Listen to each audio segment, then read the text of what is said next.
नमस्कार मित्रांनो, तुमचे स्वागत आहे श्री स्वामी समर्थ. मित्रांनो, मेष राशी 17 मे पासून 14 जून पर्यंत अधिक महिना आहे आणि या अधिक महिन्यात या गोष्टी नक्की होतील.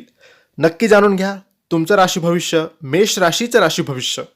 मित्रांनो, तुम्हाला पर्सनल गायडन्स म्हणजे सविस्तर मार्गदर्शन हवं असेल, तुम्हाला तुमची पत्रिका पडताळून बघायची असेल, चेक करायचे असेल की पत्रिकेत कोणते दोष आहेत की बाधा आहेत की नाही, जीवनातल्या समस्या, तुमच्या जीवनातले प्रश्न, कर्ज झालेलं आहे, पैसा टिकत नाहीये, व्यापार चालत नाहीये, नोकरीत प्रगती नाहीये, आरोग्याच्या समस्या आहे, लग्न जमत नाहीये, शिक्षणात काही समस्या आहे, कुठल्याही समस्या असू द्या, एकदा पत्रिका बघावी, त्यात काही दोष आहेत की नाही, दोष असतील तर कोणते उपाय, कोणती सेवा करावी, यातून कधी बाहेर पडता येईल, कधीपर्यंत चांगला योग, चांगला काळ आपल्या आयुष्यात आहे, हे सगळं पत्रिका बघून कळतं. यासाठी दिलेल्या व्हॉट्सॲप नंबरवर तुम्ही आम्हाला मेसेज करावा, आम्ही तुम्हाला संपूर्ण मार्गदर्शन करू. मित्रांनो, ज्योतिषशास्त्राच्या दृष्टीने आगामी काळ अत्यंत महत्त्वाचा ठरणार आहे. विशेषतः मेष राशीच्या लोकांसाठी आता अशा काही घटना घडणार आहेत ज्याची तुम्ही कल्पनाही केली नसेल. 17 मे पासून तर 14 जून पर्यंत ग्रहांची एक विशेष स्थिती निर्माण होत आहे आणि त्यात भर पडणार आहे ती म्हणजे अधिक महिन्याची. विनाशकाले विपरीत बुद्धी किंवा नशिबाचे चक्र फिरणे, या दोन्ही गोष्टी याच काळात घडू शकतात. आजच्या या व्हिडिओमध्ये आपण पाहणार आहोत की मेष राशीच्या जातकांसाठी हा काळ नेमका काय घेऊन येणार आहे आणि तुम्हाला कोणते बदल आता अनुभवायला मिळणार आहे. मित्रांनो, 17 मे रोजी सूर्याचे राशी परिवर्तन होत आहे. सूर्य हा ऊर्जेचा आणि अधिकाराचा कारक आहे. मेष राशीचा स्वामी मंगळ असून सूर्याशी त्याची मैत्रीपूर्ण संबंध आहेत.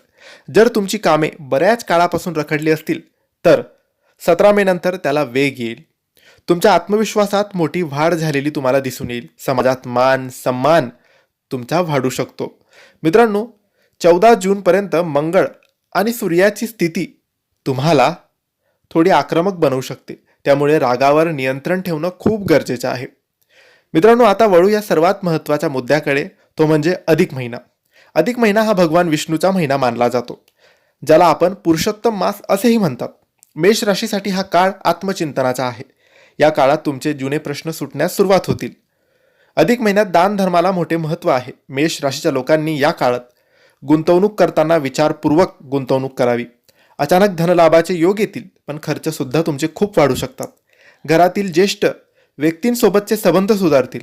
जर काही जुने वाद असतील तर ते मिटवण्यासाठी हा सर्वोत्तम काळ आहे. आता आपण त्या बदलाबद्दल बोलूया जे तुमच्या आयुष्यात आता घडून येणार आहेत. तुम्हाला नवीन लोकांशी जोडले जाण्याची संधी मिळेल, जी तुमच्या भविष्यासाठी खूप फायदेशीर ठरेल. जर तुम्ही दीर्घ काळापासून एखाद्या आजाराने त्रस्त असाल तर या काळात तुम्हाला आराम मिळेल. तुमची जीवनशैली बदलण्यासाठी हा काळ तुम्हाला प्रवृत्त करेल. अचानक एखादा लांबचा प्रवास घडून येईल. हा प्रवास धार्मिक किंवा व्यावसायिक कारणांसाठी असू शकतो. सुरुवातीला थोडी धावपळ येईल, पण 14 जूनच्या आसपास तुम्हाला एक वेगळीच मानसिक शांती अनुभवायला मिळणार आहे. हा काळ सुसह्य आणि अधिक लाभदायक करण्यासाठी मेष राशीच्या लोकांनी काही उपाय करावेत. रोज सकाळी किंवा संध्याकाळी हनुमान चालिसाचे पठण करा. यामुळे तुम्हाला नकारात्मकतापासून बचाव होईल. दररोज सकाळी सूर्याला तांब्यातून जल अर्पण करा. यामुळे तुम्हाला चांगला प्रभाव मिळेल. अधिक महिना सुरू झाला की विष्णू सहस्त्रनामाचे पठण तुम्ही करायला पाहिजे, याने सुद्धा तुम्हाला लाभ मिळेल. तर मित्रांनो, मेष राशीसाठी 17 मे ते 14 जून आणि अधिक महिन्याचा हा काळ परिवर्तनाचा काळ आहे. नशिबाची साथ तुम्हाला मिळणारच आहे. फक्त संयम आणि मेहनत सोडू नका. तुम्हाला हा व्हिडिओ कसा वाटला कमेंट्समध्ये नक्की सांगा. हा व्हिडिओ आवडला असेल तर लाईक करा, शेअर करा आणि योग्य मार्गदर्शनासाठी, सविस्तर मार्गदर्शनासाठी दिलेल्या व्हॉट्सॲप नंबरवर तुम्ही आम्हाला मेसेज करू शकता. धन्यवाद. श्री स्वामी समर्थ.